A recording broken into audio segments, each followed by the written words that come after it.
Hello everyone, स्वागत है आप सभी का पीसीएस बाई तरुण चैनल पर। जैसे कि आप सभी को पता है कि यूपीपीएससी प्रीलिम्स को ध्यान में रखते हुए ध्येय आईएएस की टेस्टिस को हम लगा रहे हैं, जिसमें आज हम बात की है भूगोल, पर्यावरण और समसामयिकी क्वेश्चन, करंट अफेयर्स के कुछ क्वेश्चनों की बात करने वाले हैं। और इन सभी की पीडीएफ अगर आपको डाउनलोड करना है, चाहे वो दृष्टि आईएएस, ध्येय आईएएस, मेक आईएएस, संस्कृति, जीएस पर, इन सभी की टेस्टिस आप हमारे ऐप पर चले जाना है यूपीएससी तक। डिस्क्रिप्शन में हमने हालांकि लिंक भी दे दिया है, वहां से आपको डाउनलोड कर लेना है। हमारा ऐप आ चुका है जिस पर आपको पीडीएफ मिल जाती है, और पीडीएफ जो होती है प्रिंटेबल होती है, मतलब कि प्रिंट आउट जो है आप जो है निकलवा सकते हो अपने फोन में, लैपटॉप में डाउनलोड करके सभी पीडीएफ का प्रिंट आउट निकलवा सकते हो, और ये पीडीएफ आप जो है ऑफलाइन माध्यम से भी लगा पाओगे। तो पिछली वीडियो में हमने 75 क्वेश्चनों तक बात कर लिया था। आज की वीडियो में हम 76 क्वेश्चन से बात करेंगे, जो कि बहुत ही ज्यादा महत्वपूर्ण है। तो चैनल पर आप लोग अभी तक नए हो, सब्सक्राइब, लाइक, शेयर नहीं किया है, कर लीजिएगा, क्योंकि ये क्वेश्चन आपके लिए बहुत ज्यादा महत्वपूर्ण है। 76 क्वेश्चन की हम बात की जाए, निम्नलिखित में से कौन सा एक सही सम्मिलित नहीं है? तो सही सम्मिलित नहीं है, गलत कौन सा है? एक तरफ यहां पर संस्था है, दूसरी तरफ स्थापना वर्ष है, कौन सा यहां पर गलत है देख लेते हैं।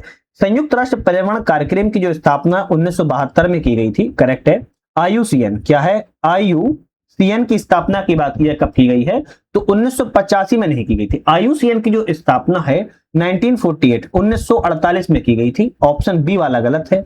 वर्ल्ड वाइड लाइफ फंड की स्थापना 1961 में की गई, करेक्ट है। वर्ल्ड रिसोर्स इंस्टीट्यूट की स्थापना 1982 में की गई, करेक्ट है। तो यहां पर जो आपका ऑप्शन है वो कौन सा गलत है, सही नहीं है? आप कहेंगे सी, बी ऑप्शन यहां पर जो है गलत था, हालांकि सही बता दिया है। चलिए नेक्स्ट क्वेश्चन तरफ बढ़ते हैं। नेक्स्ट क्वेश्चन आता है, सूर्य तप, तुषार और वायु के द्वारा चट्टानों में विघटन की क्रिया को क्या कहते हैं? सूर्य तप, तुषार, वायु के द्वारा चट्टानों में जो विघटन की क्रिया होती है उसे क्या कहते हैं? उसे याद रखना है, यांत्रिक अपक्षय के रूप में जाना जाता है। यांत्रिक अपक्षय कहते हैं। अपक्षय भी तीन प्रकार का होता है, रासायनिक अपक्षय होते हैं, यांत्रिक अपक्षय होते हैं, जैविक अपक्षय होते हैं। लेकिन जो यांत्रिक अपक्षय होते हैं उसमें सूर्य तप, तुषार, वायु के द्वारा होता है। जैविक जो अपक्षय होते हैं, जैविक अपक्षय में मनुष्य, जीव जंतु, पौधों के द्वारा होता है। मनुष्य, जीव जंतु और पौधों के द्वारा होता है। और रासायनिक जो अपक्षय होते हैं इसमें ऑक्सीडेशन और कार्बोनेशन होता है। क्या होता है रासायनिक अपक्षय में? ऑक्सीडेशन एवं कार्बोनेशन होता है। और यांत्रिक अपक्षय में सूर्य तप, तुषार, वायु के द्वारा चट्टानों की विघटन की क्रिया होती है। सी ऑप्शन करेक्ट है। चलिए नेक्स्ट क्वेश्चन आता है, निम्नलिखित में से कौन सा सही नहीं है? एक तरफ शब्द है, दूसरी तरफ संबंधित व्यक्ति है। बात किया है हरित विकास से संबंधित जो शब्द है WM एडम्स के द्वारा संबंधित है, करेक्ट है। पारिस्थितिकी तंत्र टांसले से संबंधित है, करेक्ट है। इकोलॉजी शब्द अर्नस्ट हैकल से संबंधित, करेक्ट है। जैव विविधता शब्द की अगर बात की जाए, जैव विविधता जो शब्द है आपका एडवर्ड सुएज से संबंधित नहीं है। एडवर्ड सुएज का जो संबंध है बायोस्फीयर रिजर्व से संबंधित है। किससे? बायोस्फीयर रिजर्व से संबंधित है, याद रखिएगा। तो डी ऑप्शन यहां पर जो है सही नहीं था, गलत था। लेकिन जैव विविधता शब्द का भी तो किसी ना किसी से संबंधित होगा, तो आप कहेंगे रेमंड दासमैन संबंधित है। किससे? रेमंड दासमैन से संबंधित है। तो आपके दोनों चीजों को याद कर लेना। एक क्वेश्चन है, 5 क्वेश्चन कंप्लीट किए। हरित विकास WM एडम्स, पारिस्थितिकी तंत्र टांसले, इकोलॉजी शब्द अर्नस्ट हैकल, जैव विविधता रेमंड दासमैन और एडवर्ड सुएज के द्वारा बायोस्फीयर रिजर्व संबंधित है। नेक्स्ट क्वेश्चन आता है, पारिस्थितिक संवेदी क्षेत्रों को निम्नलिखित में से किस अधिनियम के तहत परिभाषित किया गया है? तो पारिस्थितिक संवेदी क्षेत्रों को किस अधिनियम के तहत परिभाषित किया गया है? ऑप्शन रहेगा पर्यावरण संरक्षण अधिनियम 1986 के द्वारा परिभाषित किया गया था। ए ऑप्शन करेक्ट है। नेक्स्ट क्वेश्चन आता है, संयुक्त राष्ट्र पर्यावरण कार्यक्रम के संदर्भ पर विचार करें, इनमें से कौन सा ऑप्शन सही है? संयुक्त राष्ट्र यूएन नेशन एनवायरमेंट प्रोग्राम के बारे में बात कर रहा है कि कौन सा ऑप्शन इनमें से करेक्ट है।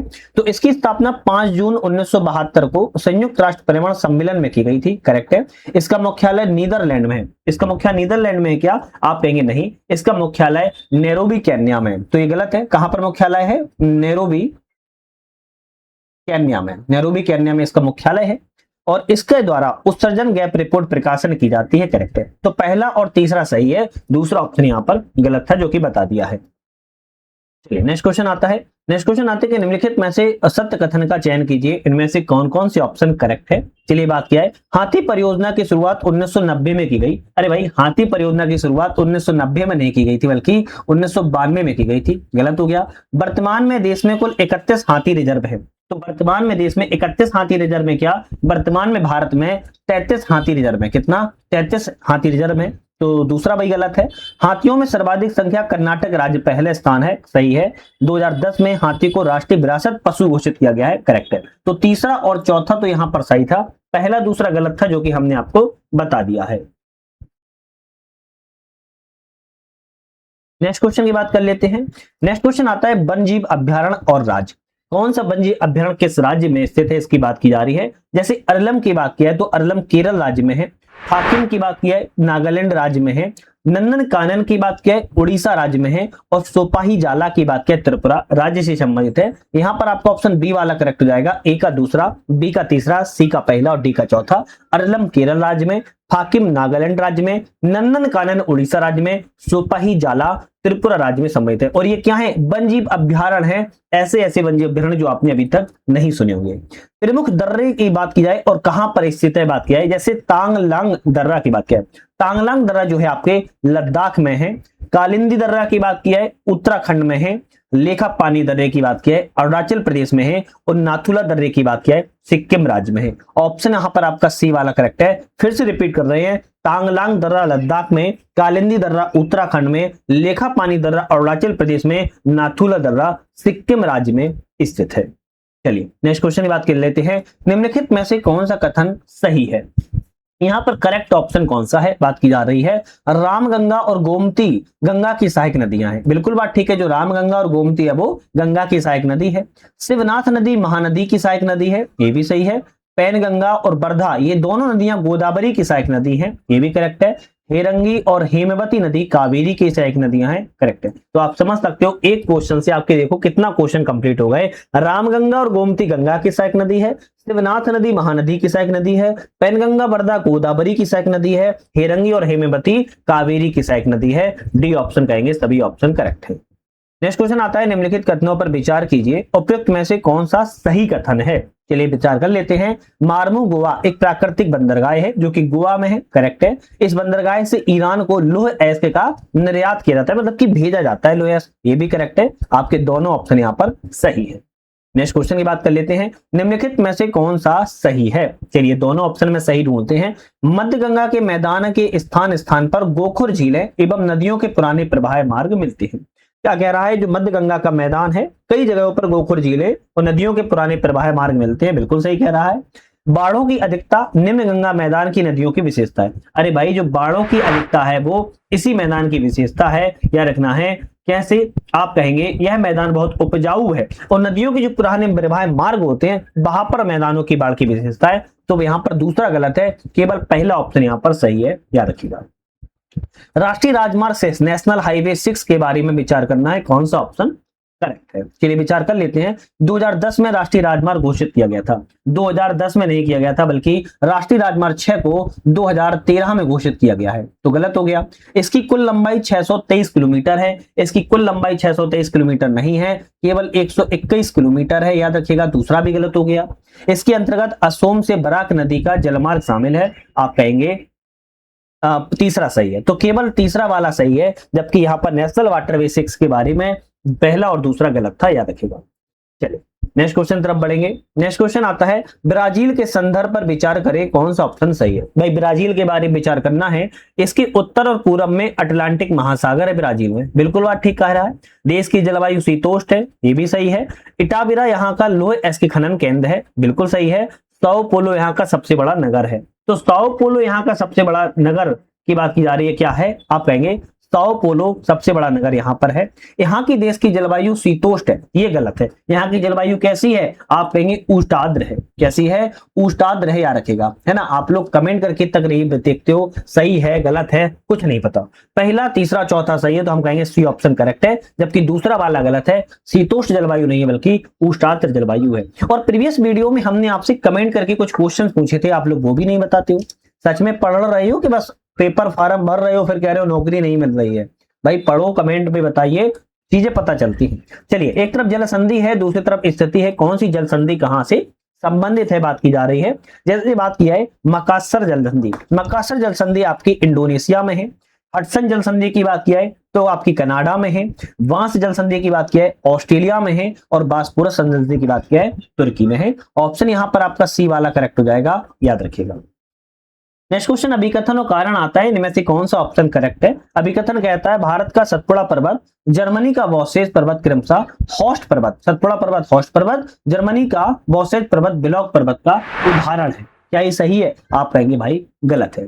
बिलॉग पर्वत हॉस्ट पर्वत प्रायः एक से ही प्रतीत होते हैं, परंतु भू संचलन की दृष्टि से इन्हें अलग अलग परिस्थितियों के कारण जो है जाना जाता है। भारत का जो सतपुड़ा पर्वत और जर्मनी का ब्लैक फॉरेस्ट वॉसेज पर्वत जो है, दोनों ही ब्लैक पर्वत के उदाहरण है, मतलब ब्लॉक पर्वत के, ब्लैक नहीं ब्लॉक पर्वत के उदाहरण है। तो ये पहला वाला गलत हो गया। अभिकथन तो गलत है, कारण कहता है ब्लॉक पर्वत और हॉस्ट पर्वत प्रायः एक ही प्रतीत होते हैं, सही है। तो यहां पर डी वाला रहेगा, ए गलत है, किंतु आर ऑप्शन आपका यहाँ पर करेक्ट है। चलिए नेक्स्ट क्वेश्चन की बात कर लेते हैं। नेक्स्ट क्वेश्चन आता है सूची 1 और सूची 2 है। यहां पर बात करें, जैसे हमने आपको बताया कि हमारा ऐप आ चुका है जिसका नाम है यूपीएससी नट। और इस ऐप को आपको हम क्यों बता रहे हैं, क्योंकि यहाँ पर जितनी भी टेस्ट हम एग्जाम की लगा रहे हैं चैनल पर, उन सभी की पीडीएफ आपको हमारे ऐप पर मिल जाती है। और पीडीएफ को प्रिंट आउट करवा के जो है आप निकलवा सकते हो। ऐप के डिस्क्रिप्शन में हमने लिंक दे दिया है, यूपीएससी नट नाम से ऐप आ चुका है हमारा, उसको डाउनलोड कर सकते हो। हालांकि यहाँ पर एक कोर्सेज भी चल रहा है जो कि बहुत ही ज्यादा महत्वपूर्ण है, क्विक रिवीजन कोर्सेज, उसको भी आप ज्वाइन कर सकते हो। साथ में हम करंट अफेयर्स की भी कुछ वीडियो बनाते हैं जो केवल आपको ऐप पर ही मिलती है, उसको भी जो है आप ऐप पर जाके जो है देख पाओगे। खैर, सूची 1 और सूची 2 की बात किया है, जैसे भंडारा जो है मैग्नीज के लिए जाना जाता है, नेल्लोर की बात किया है अब्रक के लिए जाना जाता है, डल्ली राजहरा लोह एस्के के लिए जाना जाता है, राखा खान तांबा उत्पादन के लिए जानी जाती है। ऑप्शन आपका यहाँ पर डी वाला करेक्ट है। कौन सा है? डी वाला करेक्ट है। नेक्स्ट क्वेश्चन आता है, निम्नलिखित कथनों पर विचार करें, उपयुक्त में से कौन सा कथन सही है। तो अनसान नगर को चीन का पीटर्सबर्ग कहते हैं। अनसान नगर को चीन का पीटर्सबर्ग कहते हैं क्या? नहीं, चीन की इस्पात राजधानी कहलाता है, ना कि अनसान जो है लोह एवं इस्पात उद्योग के विकास के लिए जाना जाता है ना। और चीन का जो पीटर्सबर्ग है किसे कहते हैं? सेनयांग शहर को कहते हैं। किसको कहते हैं? सेनयांग शहर को कहते हैं, याद रखिएगा। सेनयांग नगर को चीन की इस्पात राजधानी के रूप में जाना जाता है, तो यह भी गलत है। इस्पात राजधानी के रूप में नहीं जाना जाता है, तो ना तो पहला सही है ना ही दूसरा सही है। हम कहेंगे ना तो पहला सही है ना ही ऑप्शन दूसरा वाला करेक्ट है। एक तरफ परियोजना है, दूसरी तरफ नदी है। कौन सी परियोजना किस नदी से संबंधित है? जैसे थीन बांध परियोजना की बात की है, रावी नदी संबंधित है। कोल डैम परियोजना की बात की है तो आपकी यह सतलज नदी से संबंधित है। सलाल परियोजना की बात की जाए आपकी चेनाब नदी सम्मिलित है। और कालागढ़ बांध परियोजना की बात किया है रामगंगा नदी सम्मिलित है। अब देखो, जो थीन परियोजना है वो आपकी कहां पर है? आप कहेंगे पंजाब राज्य में है। कोल डैम परियोजना की बात किया तो आप कहेंगे हिमाचल प्रदेश में है। सलाल परियोजना की बात किया आप कहेंगे जम्मू कश्मीर राज्य में है, मतलब जम्मू कश्मीर यूनियन टेरिटरीज राज्य में है। और कालागढ़ बांध परियोजना की बात किया आप कहेंगे उत्तराखंड राज्य में। तो ये सभी याद कर लेना है। ऑप्शन जो है आपका यहाँ पर सी वाला करेक्ट हो जाएगा। चलिए नेक्स्ट क्वेश्चन तरफ बढ़ते हैं। नेक्स्ट क्वेश्चन आता है कि अनुक्रमण की विभिन्न प्रक्रियाओं में न्यूडेशन से क्या तात्पर्य है। अनुक्रमण की जो आपकी न्यूडेशन की प्रक्रिया से क्या तात्पर्य बात की जा रही है, तो आप कहेंगे नवीन समुदाय के आगमन हेतु खाली स्थान प्रदान करने की प्रक्रिया को न्यूडेशन कहते हैं, रखिएगा, है ना। क्या कहते हैं? नवीन समुदाय के आगमन के लिए खाली स्थान प्रदान करने की प्रक्रिया को, प्रोसेस को न्यूडेशन के अंतर्गत जाना जाता है। निम्नलिखित कथनों पर विचार करें, कौन सा ऑप्शन करेक्ट है। जैसे विचार की जाए, हुगली नदी को विश्व की सबसे अधिक विश्वासघाती नदी कहा जाता है, बिल्कुल सही है। हुगली नदी को सबसे विश्वासघाती नदी कहते हैं। पूर्व का लंदन कहा जाने वाला कोलकाता बंदरगाह इसी नदी हुगली नदी के तट पर स्थित है। आप कहेंगे दोनों ऑप्शन सही है। नेक्स्ट क्वेश्चन आता है, निम्नलिखित कथनों पर विचार की जाए, उपयुक्त पर्यावरण से संबंधित भारत सरकार के द्वारा बनाए गए प्रमुख अधिनियमों को उनके लाए जाने वाले वर्ष के सही कालक्रम में व्यवस्थित कीजिए। सीधी सी बात ये कही जा रही है, ये जितने भी अधिनियम है किस वर्ष एक लाइन से लाए गए हैं इसकी बात की जा रही है। जैसे बात अगर की जाए वन संरक्षण अधिनियम की, कौन सा? वन संरक्षण अधिनियम की अगर बात की जाए तो आप कहेंगे 1980 में लाया गया था वन संरक्षण अधिनियम। अगर बात की जाए वन जीव संरक्षण अधिनियम की, तो वन जीव संरक्षण अधिनियम 1972 में लाया गया था। पर्यावरण संरक्षण अधिनियम की बात की जाए 1986 में लाया गया था। और ध्वनि प्रदूषण की बात की जाए तो आपके सन 2000 में लाया गया है। आप चाहो तो इसको याद भी कर सकते हो, अदरवाइज तीसरा वाला ऑप्शन पे हम टिक लगाएंगे। तीसरा, दूसरा, चौथा और पहला ऑप्शन यहाँ पर करेक्ट है। ठीक है, चलिए नेक्स्ट क्वेश्चन आता है, निम्नलिखित कथनों पर विचार की जाए, उपयुक्त में से किस झील के संबंध में बारे में कही जा रही बात है। तो भारत में स्थित एक लेगून झील है, तो लेगून झील है, ठीक बात है। इस झील के पूर्वी तट पर कुमारकोम पक्षी अभ्यारण्य स्थित है। अब जो कुमारकोम पक्षी अभ्यारण्य है आपके कहां पर है, आप कहेंगे कुमारकोम पक्षी अभ्यारण्य जो है वेम्बनाड झील पर है। कहां पर है, वेम्बनाड झील पर है, और इसे भारत की सबसे लंबी झील भी संज्ञा दी जाती है। आप कहेंगे वेम्बनाड झील के बारे में बात की जा रही है, ठीक है। चलिए नेक्स्ट क्वेश्चन देख लेते हैं। यहां पर कह रहा है कि उपयुक्त में से कौन सा ऑप्शन करेक्ट है। अपने स्थान से ध्रुव तारे का कोण मापकर आप अपने स्थान का अक्षांश जान सकते हैं। बिल्कुल बात ठीक है, आप अपने स्थान पर खड़े हैं और यहां से ध्रुव तारे का कोण माप लीजिए और आप अपने स्थान का अक्षांश को जान पाएंगे। करेक्ट है। 180 डिग्री पूरब और 180 डिग्री पश्चिम यानी उत्तर दोनों अलग अलग रेखाओं पर, अरे अलग अलग रेखाओं पर नहीं है, एक ही रेखाओं पर स्थित है ना, अलग अलग रेखाओं पर नहीं होकर एक ही रेखा पर है। तो यहां पर केवल पहला वाला सही है, दूसरा वाला ऑप्शन गलत है। नेक्स्ट क्वेश्चन आता है, डाल्ट क्या है, डाल्ट प्रणाली क्या है। भाई डाल्ट प्रणाली क्या है, तो यह एक सुनामी चेतावनी प्रणाली होती है जिसे डाल्ट प्रणाली कहते हैं। यह सुनामी वार्निंग सिस्टम होता है। छोटा सा क्वेश्चन है पर इंपोर्टेंट है, याद रखेगा। 4 नंबर क्वेश्चन लगा रहे हैं, निम्नलिखित कथनों पर विचार कीजिए, उपयुक्त में से कौन सा ऑप्शन यहाँ पर करेक्ट है। प्रकृति संरक्षण के लिए अंतरराष्ट्रीय संघ IUCN की स्थापना 1948 में की गई थी। प्रकृति संरक्षण के लिए 1948 में IUCN की स्थापना किया गया था। बिल्कुल बात ठीक है। दूसरा कह रहा है, गंभीर संकटपन्न जीवों को रेड डाटा बुक होती है, इसमें गुलाबी पन्नों पर दिखाया जाता आता है। तो ये रेड डाटा बुक आप सभी को पता होगा, पढ़ा है, अलग अलग जीवों को इसमें दर्शाया जाता है। ये भी कोई ऑप्शन सही है, तो आपका सी वाला रहेगा। 1 और 2 दोनों ऑप्शन करेक्ट है। नेक्स्ट क्वेश्चन आता है, गोंडवाना क्रीम की चट्टानों के परिप्रेक्ष्य में विचार करना है, उपयुक्त में से कौन सा ऑप्शन सही है। गोंडवाना क्रीम की चट्टानों के बारे में विचार करना है। गोंडवाना क्रीम की चट्टानों का निर्माण ऊपरी कार्बोनिफेरस से लेकर जुरेसिक युग के मध्य में हुआ है। बिल्कुल बात ठीक कह रहा है। इन चट्टानों में जीवाश्मों के अवशेष नहीं होते हैं। अरे भाई पाए जाते हैं, जीवाश्म पाए जाते हैं, तो दूसरा वाला गलत कहा गया है। तीसरा कहता है, इन चट्टानों का विस्तार दामोदर घाटी, महानदी घाटी, राजमहल, सतपुड़ा, महादेव पहाड़ी प्रदेशों में, कश्मीर, दार्जिलिंग, सिक्किम, असम में पाया जाता है। ये भी सही है। ऑप्शन यहाँ पर पहला और दूसरा, तीसरा ऑप्शन सही है, दूसरा वाला गलत है, याद रखेगा। चलिए नेक्स्ट क्वेश्चन देख लेते हैं।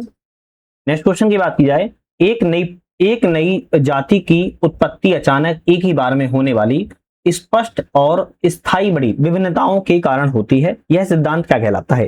एक नई जाति की उत्पत्ति अचानक एक ही बार में होने वाली स्पष्ट तथा स्थायी बड़ी विभिन्नताओं के कारण होती है। इस सिद्धांत को क्या कहते हैं। इस सिद्धांत को उत्परिवर्तन का सिद्धांत कहा जाता है। सी ऑप्शन करेक्ट है। इसका उत्परिवर्तन का सिद्धांत जो है कहा जाता है। अभिकथन और कारण है, यहां पर पूछ रहा है कौन सा ऑप्शन करेक्ट है। बाकी आए अभिकथन, जलोढ़ मिट्टियों में नाइट्रोजन, फास्फोरस, वनस्पतिक अंशों की कमी होती है, फिर भी ये बहुत उपजाऊ होते हैं। क्या ये सही है। बिल्कुल बात ठीक है। दूसरा कहता है कि नदियां कई प्रकार के सेल चूर्ण बहा कर ले आती हैं, इनमें बहुत सी रासायनिक तत्व मिले होते हैं। तो आप कहेंगे कारण और अभिकथन सही है, तो आप कहेंगे ए आर दोनों सही है और उसकी व्याख्या भी सही की जा रही है। नेक्स्ट क्वेश्चन आता है कि सोलास के संदर्भ में सही ऑप्शन कौन सा है। भाई सोलास के संदर्भ में सही ऑप्शन की बात की जा रही है। ये उत्तरी हिमालय क्षेत्र में पाए जाने वाले उष्णकटिबंधीय वन है। क्या ये सही है। आप कहेंगे नहीं भाई ये तो गलत है ना, ये क्या है, ये गलत है, याद रखना है। दूसरा कहता है ये नीलगिरी, अन्नामलाई, पालनी पहाड़ियों पर पाए जाने वाले शीतोष्णकटिबंधीय वन होते हैं। बिल्कुल ठीक है। तो दूसरा वाला सही है, पहला वाला गलत है। उत्तरी हिमालय में नहीं बल्कि दक्षिण भारत में शीतोष्ण वन पाए जाते हैं, नीलगिरी, अन्नामलाई, पालनी पहाड़ियों के अंतर्गत। नेक्स्ट क्वेश्चन आता है कि बर्नपुर जो कि पश्चिम बंगाल लोहे इस्पात कारखाने के संबंध में विचार करना है, कौन सा ऑप्शन सही है। बर्नपुर जो कि पश्चिम बंगाल में लोहे इस्पात कारखाना है, इसके बारे में विचार करना है, कौन सा ऑप्शन करेक्ट है। तो ये इस कारखाने को लोहे अयस्क की प्राप्ति छोटा नागपुर पठार उड़ीसा के क्योंझर से होती है। बिल्कुल ठीक बात है। दूसरा कहता है इस कोयले की आपूर्ति झरिया एवं रानीगंज के खानों से की जाती है, तो आप कहेंगे दूसरा भी सही है। इसी जल की उपलब्धता गंगा और हुगली नदी से हो जाती है, नहीं ये गलत है। इसके नल की गंगा और हुगली नदी से जल की प्राप्ति नहीं होती है, गलत है। तो ये आपका पहला और दूसरा सही है, तीसरा ऑप्शन आपका यहाँ पर गलत है, याद रखना है। क्योंकि यहाँ पर जो जल की प्राप्ति है वो दामोदर नदी एवं बराकर नदी के द्वारा जो है होती है, याद रखिएगा। ठीक है। चलिए नेक्स्ट क्वेश्चन आता है, अभिकथन और कारण है, इनमें से कौन सा अभिकथन कारण सही है। अभिकथन कहता है कि माउंट एवरेस्ट तथा कंचनजंगा जैसी ऊंची पर्वत चोटियां पूर्वी हिमालय में विद्यमान है। क्या है, माउंट एवरेस्ट एवं कंचनजंगा जैसी जो ऊंची पर्वत चोटियां हैं पूर्वी हिमालय में विद्यमान है, करेक्ट है। कारण कहता है पूर्व में दबाव बल के अधिक होने के कारण पूर्वी हिमालय पर्वतीय क्षेत्र अधिक ऊंची है ना। तो ऑप्शन कहेंगे कारण और अभिकथन दोनों सही है, उसकी व्याख्या सही कर रहा है, ए ऑप्शन करेक्ट है। चलिए, एक तरफ ज्वालामुखी है और एक तरफ स्थिति है, और यहां पर बात करें कौन सी सही नहीं है। जैसे बात की जाए लेस्कर, भाई लेस्कर कहां पर है, आप कहेंगे चिली में है, करेक्ट है। पोपोकैटिपटल की बात किया कहां पर है, मैक्सिको में है, करेक्ट है। क्राकाटोआ की बात किया इंडोनेशिया में है, करेक्ट है। लेकिन पिकोडी टीडे की बात किया है, पिकोडी टीडे की बात की जाए तो आप बताइए कहां पर है, आप कहेंगे कैमरून में नहीं है, बल्कि कहां पर है, स्पेन में है। कहां पर है, स्पेन में है। तो ऑप्शन हम कहेंगे डी वाला गलत है, बाकी 1 2 3 ऑप्शन यहां पर सही है, एबीसी करेक्ट है। चलिए नेक्स्ट क्वेश्चन आता है, कोयला खदान है और अवस्थित है, कौन सा कोयला खदान की स्थिति कहां पर है। जैसे उमरिया में बात किया है तो सोन घाटी में है, कर्णपुरा में बात किया है दामोदर घाटी में है, सिंगरैनी में बात किया है गोदावरी घाटी में है, और तालचेर में बात किया है तो महानदी घाटी में है। ऑप्शन आपका यहाँ पर बी वाला करेक्ट है, याद है कौन सा, बी वाला करेक्ट है। चलिए नेक्स्ट क्वेश्चन की बात कर लेते हैं, निम्नलिखित में से किस पर्यावरण में परिक्षिप्त वस्तुओं की अपेक्षा नहीं की जा सकती है। तो ऐसा कौन सा पर्यावरण में परिक्षिप्त वस्तुओं की अपेक्षा नहीं की जा सकती है। तो आपका ऑप्शन यहां पर रहेगा कि गंगा का जलोढ़ मैदान में अपेक्षित नहीं की जा सकती है, जबकि राजस्थान के शुष्क अर्धशुष्क प्रदेश में की जा सकती है, हिमालय की निचली घाटियों में पाई जाती है, उत्तर पूर्व के वन और पहाड़ियों में देखने को मिलती है। नेक्स्ट क्वेश्चन आता है, उष्णकटिबंधीय वर्षा वन के संबंध पर विचार कीजिए, कौन सा ऑप्शन सही है। उष्णकटिबंधीय वर्षा वनों के बारे में विचार करना है, यह जैव विविधता का भंडार है। कौन से उष्णकटिबंधीय वर्षा वन जैव विविधता के भंडार कहे जाते हैं, करेक्ट है। यह वन क्षेत्र विश्व के लगभग 13% भूभाग पर विस्तीर्ण है, ये भी ऑप्शन आपका करेक्ट है। इन वर्षा वनों में संसार की 60% से अधिक ज्ञात स्पीसीज विद्यमान है। 60% नहीं है, 50% से अधिक स्पीसीज आपकी विद्यमान है, तीसरा गलत है, पहला और दूसरा ऑप्शन यहाँ पर सही है। नेक्स्ट क्वेश्चन आता है, भारत के जंगलों के संदर्भ में देवराय, काबू और डवार्रा कडू क्या है। तो ये आपके पवित्र उपमा नहीं रखेगा, क्या है भारत के जंगलों में, आपके देवराय, काबू और डवारा कडू जो है पवित्र उपवन है, डी ऑप्शन आपके यहाँ पर सही है, या रखेगा। नेक्स्ट क्वेश्चन की बात कर जाए कि भूकंप और उनकी माप के संबंध में कौन सा ऑप्शन करेक्ट है। भूकंप और उनकी माप के बारे में कौन सा ऑप्शन करेक्ट बात की जा रही है। तो मर्केली स्केल भूकंप की तीव्रता को मापता है, जबकि रिएक्टर स्केल तीव्रता को मापता है। क्या ये सही लिखा है भाई, मर्केली स्केल भूकंप की तीव्रता यानी उसके प्रभाव को देख के मापता है, जबकि रिएक्टर स्केल की बात किया है तो परिमाण की यानी कि स्रोत की ऊर्जा को मापता है। तो पहला गलत हो गया। दूसरा कहता है रिएक्टर स्केल पर भूकंप की तीव्रता 1 से 12 तक व्यक्त की जाती है, तो 1 से 12 तक मापी जाती है, नहीं, आप कहेंगे 1 to XII तक जो है मापी जाती है, ऑप्शन दूसरा भी गलत है। तीसरा कहता है कि विवर्तनिक भूकंप भ्रंश तल पर चट्टानों के खिसकने के कारण आते हैं, बिल्कुल ठीक है, जो विवर्तनिक भूकंप आता है चट्टानों के खिसकने के कारण आते हैं, बिल्कुल सही है।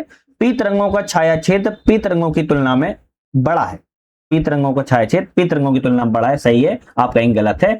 एस तरंगों का छाया क्षेत्र पी तरंगों से बड़ा होता है, या रखिएगा। तो आपका ऑप्शन केवल सी वाला सही है, जबकि ए बी डी ऑप्शन गलत है। निम्नलिखित कथनों पर विचार कीजिए, उपरोक्त में से कौन सा ऑप्शन करेक्ट है। चलिए विचार करना है, वायु के जलवाष्प धारण करने की क्षमता उसके तापमान से स्वतंत्र होती है। तो वायु के जलवाष्प धारण करने की क्षमता उसके तापमान पर ही निर्भर करती है, स्वतंत्र नहीं होती है बल्कि निर्भर करती है, रखेगा, पहला गलत हो गया। पृथ्वी की सतह पर प्रत्येक स्थान पर पूर्ण आर्द्रता भिन्न भिन्न होती है। तो पृथ्वी की सभी जगह पर जो आर्द्रता होती है वो क्या होती है, अलग अलग होती है, तो भिन्न भिन्न होती है, आप कहेंगे सही है, तो केवल दूसरा सही है, पहला ऑप्शन गलत था। नेक्स्ट क्वेश्चन आता है, ओस के निर्माण के संबंध में कौन सा ऑप्शन यहाँ पर सही है। ओस के निर्माण के बारे में, ओस तब बनती है जब ओस बिंदु हिमांक बिंदु से ऊपर होता है, तब ओस का निर्माण होता है, या रखेगा बी ऑप्शन करेक्ट है। पर्यावरण और पारिस्थितिकी के संदर्भ में खड़ी फसल के संबंध पर विचार कीजिए, कौन सा ऑप्शन सही है। पर्यावरण और पारिस्थितिकी के संदर्भ में खड़ी फसल के संबंध पर विचार करना है, कौन सा ऑप्शन करेक्ट है। तो यह किसी क्षेत्र में किसी निश्चित समय पर उपलब्ध खाद्यान्न की कुल मात्रा है। क्या ये सही है। प्रत्येक ट्रॉपिक स्तर पर एक विशेष समय पर जीवित पदार्थ का एक निश्चित द्रव्यमान होता है, जिसे खड़ी फसल कहा जाता है ना। तो जीवित द्रव्यों के द्रव्यमान के संदर्भ में मापा जाता है, तो दूसरा सही है, पहला ऑप्शन यहाँ पर जो है गलत है, या रखें। खड़ी फसल केवल खाद्यान्नों तक सीमित नहीं होती है, बल्कि वातावरण में मौजूद सभी जीवित और जीवों का कुल सूखा बायोमास जो है इसमें शामिल किया जाता है। तो इसीलिए इसमें पहला गलत है, दूसरा वाला ऑप्शन सही है। नेक्स्ट क्वेश्चन आता है फास्फोरस चक्र के संदर्भ पर विचार करें, कौन सा ऑप्शन करेक्ट है। भाई फास्फोरस चक्र के बारे में विचार करना है, कौन सा ऑप्शन सही है। तो चट्टाने फास्फोरस का प्राकृतिक भंडार है, बिल्कुल ठीक है। फास्फोरस का आदान प्रदान मुख्य रूप से जीवों और पर्यावरण के बीच श्वसन के माध्यम से होता है, ये सही है। तो आप कहेंगे भाई गलत है, क्यों? क्योंकि कार्बन चक्र की विपरीत फास्फोरस का श्वसन के माध्यम से वायुमंडल में कोई रिलीज ही नहीं होता है ना। तो आप कहेंगे केवल पहला सही है, दूसरा वाला ऑप्शन यहाँ पर गलत है। श्वसन के माध्यम से रिलीज फास्फोरस नहीं होता है। निम्नलिखित में से कौन सी विकिरण प्रकार विकिरण प्रदूषण के स्रोत माने जाते हैं? विकिरण प्रकार विकिरण प्रदूषण के स्रोत माने जाते हैं, इनमें से कौन कौन से हैं? ब्रह्मांडीय विकिरण है, परावैंगनी विकिरण है, परमाणु हथियार है, रेडियोधर्मी पदार्थों का खनन है। तो आप कहेंगे चारों ऑप्शन सही हैं, आपका ऑप्शन रहेगा डी वाला, 1 2 3 चारों ऑप्शन करेक्ट है।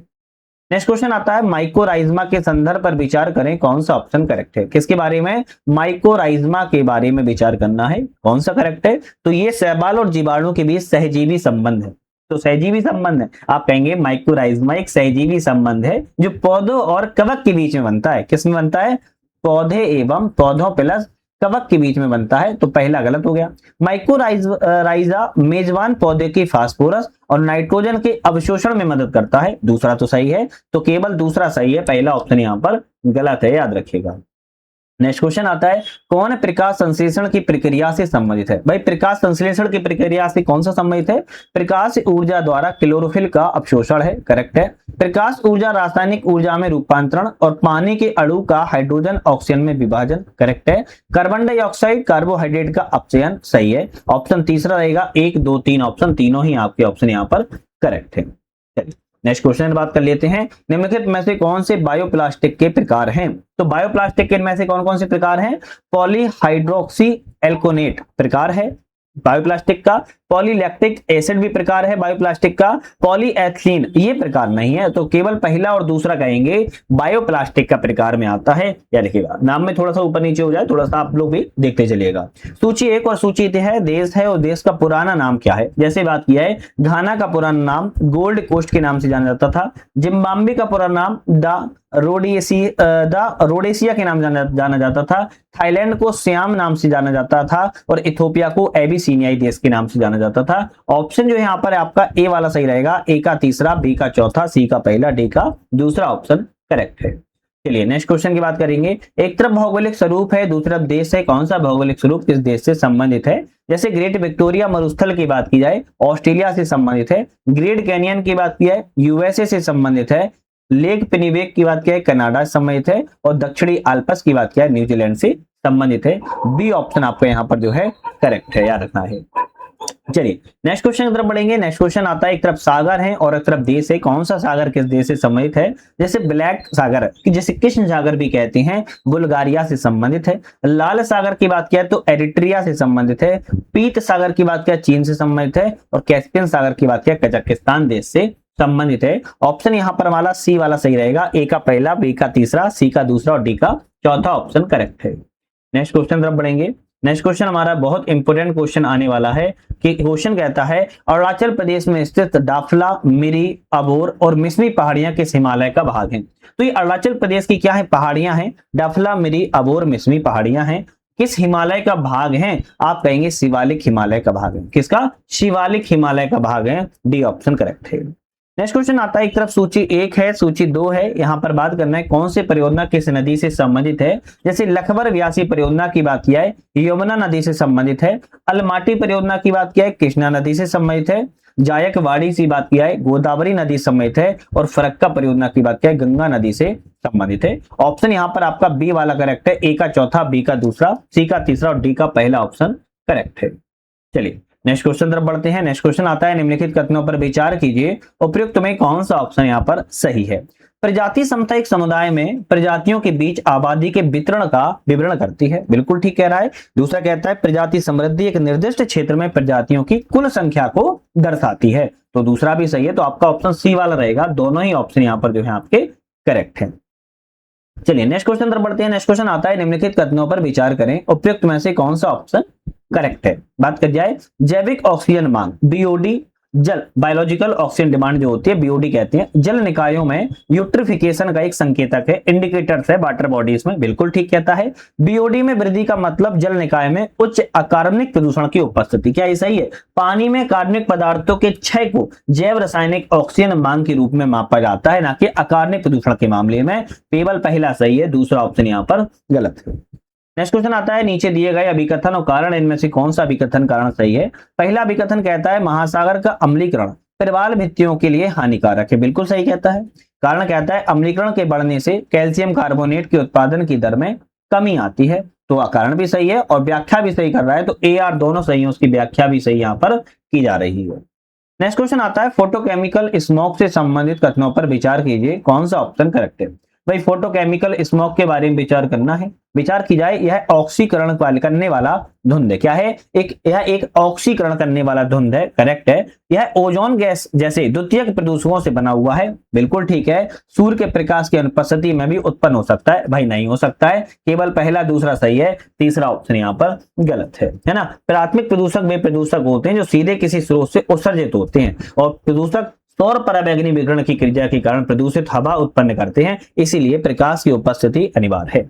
मरमरा सागर की सीमा स्पर्श करती है, किसको करती है? तुर्की से स्पर्श करती है। मरमरा सागर की सीमा है तुर्की से स्पर्श करती है, याद रखना है। चलिए नेक्स्ट क्वेश्चन आता है, निम्नलिखित कथनों पर विचार करें, कौन सा ऑप्शन असत्य है? मतलब कि इनमें से गलत ऑप्शन कौन सा है, इसकी बात की जा रही है। नेल्लोर के निकट श्रीहरिकोटा एक प्रवाल द्वीप है। क्या कह रहा है? नेल्लोर के निकट श्रीहरिकोटा एक प्रवाल द्वीप है। क्या ये सही है? तो ये तो सही लिखा है।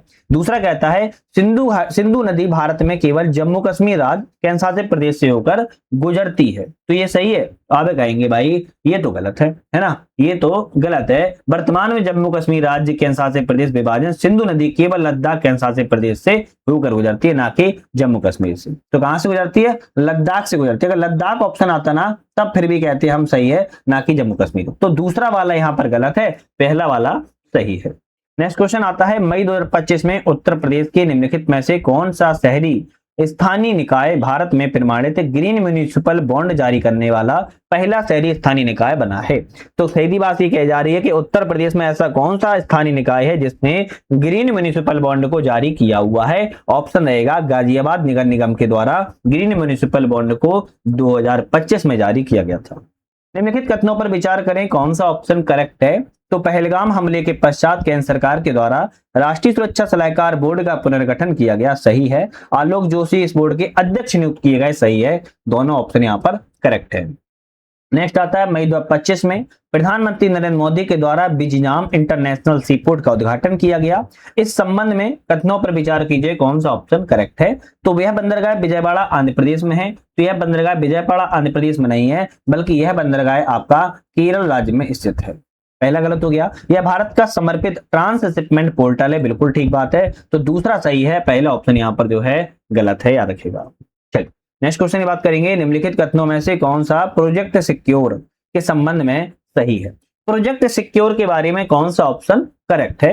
तो मई 2025 में इस परियोजना का प्रारंभ इंग्लैंड के बेमाउथ में किया गया था। प्रोजेक्ट सिक्योर का करेक्ट है। इस परियोजना का जो उद्देश्य है महासागर की प्राकृतिक कार्बन डाइऑक्साइड CO2 अवशोषण क्षमता को बढ़ाना है, तो ये भी सही है। तो आप कहेंगे ये भी आपका ऑप्शन सही है, तो सी वाला रहेगा। 1 और 2 दोनों ऑप्शन करेक्ट है। नेक्स्ट क्वेश्चन आता है कि 72वें मिस वर्ल्ड सौंदर्य प्रतियोगिता 2025 के संबंध पर विचार करें, कौन सा ऑप्शन करेक्ट है? 72वें मिस वर्ल्ड सौंदर्य प्रतियोगिता के बारे में कौन सा ऑप्शन सही है? इसका आयोजन मई 2025 में हैदराबाद तेलंगाना में किया गया, बिल्कुल ठीक बात है। दक्षिण कोरिया की ओपल सुचाता चुआंग सरी ने इस प्रतियोगिता में जीत हासिल की, तो भाई ये ऑप्शन क्या सही है? हम कहेंगे गलत है। तीसरा कहता है इस प्रतियोगिता में नंदिनी गुप्ता ने भारत का प्रतिनिधित्व किया, बिल्कुल ठीक है। तो पहला और तीसरा तो सही है, दूसरा वाला ऑप्शन यहाँ पर गलत है ना, दूसरा वाला गलत है, याद रखना। थाईलैंड की हैं ओपल सुचाता चुआंगसरी, कहां की हैं? थाईलैंड की हैं। इन्होंने इस प्रतियोगिता में जीत हासिल की, इसलिए दूसरा वाला गलत था। नेक्स्ट क्वेश्चन आता है, संवाद सम्मेलन है और स्थान है, कौन सा संवाद सम्मेलन किस स्थान पर हुआ? जैसे 22वां सांगरी ला संवाद की बात किया है, सिंगापुर में हुआ। विश्व हाइड्रोजन शिखर सम्मेलन की बात किया है, रॉटरडैम में हुआ। सागरमाथा संवाद की बात किया है, काठमांडू में हुआ। ग्लेशियर संरक्षण पर अंतरराष्ट्रीय शिखर सम्मेलन दुशांबे में हुआ है। ऑप्शन आपका जो यहाँ पर सही है वो ए वाला ऑप्शन यहाँ पर करेक्ट हो जाएगा, याद रखिएगा। चलिए नेक्स्ट क्वेश्चन आता है कि मई 2025 में जारी विश्व प्रेस स्वतंत्रता सूचकांक 2025 के संदर्भ पर विचार करें, कौन सा ऑप्शन करेक्ट है। भाई वर्ल्ड प्रेस फ्रीडम इंडेक्स 2025 के बारे में विचार करना है, सही कौन सा है। इस सूचकांक में शीर्ष स्थान किस देश का है, नॉर्वे देश का है, बिल्कुल बात ठीक है। भारत का स्थान इस देश में 151वां है, ये भी करेक्ट है। ऑप्शन सी रहेगा, एक और दो दोनों ऑप्शन विश्व प्रेस स्वतंत्रता सूचकांक के बारे में करेक्ट है। निम्नलिखित कथनों पर विचार करें, असत्य कथन गलत ऑप्शन इसमें कौन सा है। मई 2025 में लॉन्च की गई अंकिता भारत की पहली क्षेत्रीय भाषा वाली एआई न्यूज एंकर बनी है, क्या ये सही है। तो आप कहेंगे ये ऑप्शन तो आपका करेक्ट है। इसको कर्नाटक सरकार के द्वारा लॉन्च किया गया। कर्नाटक सरकार के द्वारा लॉन्च नहीं किया गया है, बल्कि असम सरकार ने इसको जो है लॉन्च किया हुआ है, असम गवर्नमेंट। तो दूसरा गलत है। पूछा है कौन सा गलत है, तो आप कहेंगे ए वाला रहेगा, दूसरा गलत है, पहला वाला सही है। नेक्स्ट क्वेश्चन आता है, मई 2025 में ला प्रिंस अखबार को UNESCO Guillermo canoe world press freedom award 2025 से सम्मानित किया गया। सत्य कथन इनमें से कौन सा है। तो आप कही जाए यह अखबार मध्य अमेरिकी देश निकारागुआ से संबंधित है, करेक्ट है। इस अवार्ड की स्थापना 1997 में की गई थी, ये भी करेक्ट है, सी रहेगा, दोनों ऑप्शन सही है। एक तरफ व्यक्ति है, दूसरी तरफ नियुक्ति है। किस व्यक्ति की नियुक्ति किस क्षेत्र में की गई है। अनीता आनंद की बात किया, विदेश मंत्री हैं, यह कनाडा से संबंधित है। डॉक्टर अजय कुमार की बात किया, अध्यक्ष यूपीएससी की हैं। आशुतोष दीक्षित की बात किया, प्रमुख एकीकृत रक्षा स्टाफ सीआईएससी के हैं। और हरवंश चावला की बात किया, अध्यक्ष ब्रिक्स चैम्बर ऑफ इंडस्ट्री के हैं। ऑप्शन जो आपका सही रहेगा वो ए वाला रहेगा, सभी ऑप्शन यहाँ पर सही मिलान है। चलिए नेक्स्ट क्वेश्चन आता है कि मई 2025 में कर्नाटक की लेखिका बानू मुश्ताक के द्वारा लिखित हार्ट लैंप को अंतरराष्ट्रीय बुकर पुरस्कार 2025 से सम्मानित किया गया। हार्ट लैंप में किसका मार्मिक चित्रण किया गया है। दक्षिण भारत में मुस्लिम महिलाओं की स्थिति के बारे में बताई गई है। बानू मुश्ताक का उपन्यास हार्ट लैंप के बारे में याद रखिएगा। नेक्स्ट क्वेश्चन आता है, मई 2025 में निम्नलिखित देशों में कौन सा एक न्यू डेवलपमेंट बैंक, किसकी बात की जा रही है, एनडीबी का 9वां आधिकारिक सदस्य बना हुआ है। 9वां आधिकारिक सदस्य जो है अल्जीरिया देश बना हुआ है, याद रखिएगा कौन सा, अल्जीरिया देश बना हुआ है। नेक्स्ट क्वेश्चन आता है, इंटरनेशनल बुकर प्राइज 2025 के संबंध पर कौन सा ऑप्शन असत्य गलत ऑप्शन इसमें से कौन सा है। तो बात किया है, इस वर्ष पुरस्कार भारतीय भाषा की पुस्तक हार्ट लैंप को प्रदान किया गया, ये तो सही है। इस पुस्तक की लेखिका केरल की कार्यकर्ता बानू मुश्ताक हैं, बिल्कुल ठीक है। इस पुस्तक दक्षिण भारत में मुस्लिम महिलाओं की समस्याओं का मार्मिक चित्रण किया गया है। तो आपका ऑप्शन रहेगा तीसरा वाला यहाँ पर जो है गलत है, पहला दूसरा ऑप्शन यहाँ पर सही है, याद रखिएगा, है ना। क्या किया गया है, समस्याओं का मार्मिक चित्रण किया गया है ना। तो इंटरनेशनल बुकर पुरस्कार 2025 के बारे में। नेक्स्ट क्वेश्चन आता है, 46वें आसियान शिखर सम्मेलन 2025 के बारे में कौन सा ऑप्शन सही है, कौन सा ऑप्शन असत्य बताना है। मई 2025 में शिखर सम्मेलन का आयोजन कुआलालंपुर मलेशिया में किया गया, भाई ये तो ऑप्शन करेक्ट है। दूसरा कहता है सम्मेलन का मुख्य विषय वस्तु समावेशिता एवं स्थिरता थी, तो आप कहेंगे ये भी ऑप्शन आपका करेक्ट है। अब इसमें पूछा है कौन सा गलत है, तो हम कहेंगे ना तो पहला गलत है ना ही दूसरा ऑप्शन यहाँ पर गलत है। चलिए नेक्स्ट क्वेश्चन तरफ बढ़ेंगे। नेक्स्ट क्वेश्चन हमारे यहाँ पर आता है, नोमैडिक एलिफेंट 2025 संयुक्त सैन्य अभ्यास, कौन सा ऑप्शन सही है। नोमैडिक एलिफेंट 2025 के बारे में संयुक्त सैन्य अभ्यास में कौन सा ऑप्शन यहाँ पर ज्वाइंट मिलिट्री एक्सरसाइज के बारे में करेक्ट है। मई 2025 में सैन्य अभ्यास का आयोजन भारत और मंगोलिया के बीच में किया गया, करेक्ट है। इसका आयोजन उमरोई मेघालय में हुआ था, नहीं इसका आयोजन मंगोलिया में किया गया था। कहां पर, मंगोलिया में किया गया था। मंगोलिया की राजधानी उलान बटोर है, वहीं पर इसका आयोजन जो है किया गया था, है ना। तो आपका ऑप्शन आएगा केवल पहला सही है, दूसरा ऑप्शन गलत है। नेक्स्ट क्वेश्चन आता है, मई 2025 में जारी मानव विकास सूचकांक रिपोर्ट 2025 के बारे में कौन सा ऑप्शन करेक्ट है। तो बात किया, इस रिपोर्ट भारत और श्रीलंका को संयुक्त रूप से 130वां स्थान प्राप्त हुआ है। तो भारत और बांग्लादेश को हुआ है, ना कि श्रीलंका को। भारत और बांग्लादेश को संयुक्त रूप से 130वां स्थान प्राप्त हुआ, पहला गलत है। प्रथम स्थान पर आइसलैंड है, बिल्कुल सही है। यह रिपोर्ट यूएनडीपी के द्वारा जारी की जाती है, करेक्ट है। तो दूसरा और तीसरा सही है, जबकि पहला ऑप्शन गलत है। नेक्स्ट क्वेश्चन आता है, मई 2025 में निम्नलिखित में से किस स्थान पर भारत का पहला कृत्रिम बुद्धिमत्ता एआई आधारित केंद्रित विशेष आर्थिक क्षेत्र स्पेशल इकोनॉमिक जोन स्थापित करने की घोषणा की गई है। नवा रायपुर छत्तीसगढ़ को आपका स्पेशल इकोनॉमिक जोन क्षेत्र स्थापित करने की घोषणा की गई है। एक तरफ नवीनतम नियुक्ति है, दूसरी तरफ व्यक्ति है। किस नियुक्ति कहां पर की गई, विदेश मंत्री कनाडा की बात किया तो अनीता आनंद की नियुक्ति की गई। अध्यक्ष प्राक्कलन समिति के बाद क्या है, संजय जायसवाल की नियुक्ति की गई। चांसलर जर्मनी के बाद क्या है, फेडरिक मर्ज की नियुक्ति की गई। अध्यक्ष अंतरराष्ट्रीय सौर गठबंधन के आशीष खन्ना जी की नियुक्ति की गई। ऑप्शन आपका ए वाला यहाँ पर करेक्ट है। चलिए इस टेसिस का हमारा अंतिम क्वेश्चन की बात कर लेते हैं। अभिकथन और कारण है, इनमें से कौन सा अभिकथन कारण सही है? मई 2025 में भारत सरकार के द्वारा ऑपरेशन शील्ड सुरक्षा मॉकड्रिल का आयोजन किया गया था, बिल्कुल ठीक है। कारण क्या था? इसका उद्देश्य है संभावित बाहरी खतरों के प्रति नागरिकों, सुरक्षा एजेंसियों की तैयारी को परखना और सुधार करना। तो आपका ऑप्शन ए भी करेक्ट है, तो ए और दोनों सही है, उसकी व्याख्या भी सही कर रहा है। इस टेसिस के हमने 150 प्रॉपर टेस्टों को हमने क्वेश्चनों को कवर किया हुआ है। जैसे कि हमने बताया हमारा ऐप आ चुका है यूपीएससी नट, जिसको डाउनलोड करके आप मल्टीपल टेसिस वगैरह डाउनलोड कर सकते हो पीडीएफ फॉर्म में, और उसका प्रिंट आउट वगैरह भी निकलवा सकते हो। तो आज ही समाप्त करेंगे, नेक्स्ट वीडियो में पुनः मुलाकात करेंगे, तब तक के लिए धन्यवाद।